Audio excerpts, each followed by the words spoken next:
কোথাও যদি বঙ্গবন্ধুর কোনো মূর্তি তৈরি করা হয়ে থাকে, আমাদের সামর্থ্য থাকলে আমরা সেটা ভেঙে গুড়িয়ে দেব।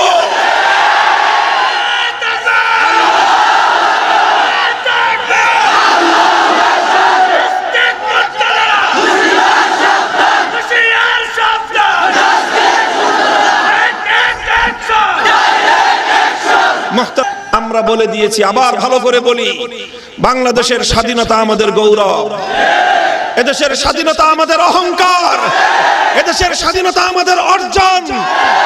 বঙ্গবন্ধু স্বাধীনতার মহানায়ক, তিনি এই জাতির অস্তিত্ব এবং এই বাংলাদেশের সৃষ্টির পিছনে তার অনবদ্য অবদান। অন্য যাদের অবদান রয়েছে, মরহুম প্রেসিডেন্ট শহীদ জিয়াউর রহমান, তারও অবদান রয়েছে। যার যার অবদান তার তার জায়গায় স্বীকার করতে হবে। আমাদের আবেদন হলো এই, যারা মারা গেছেন তাদেরকে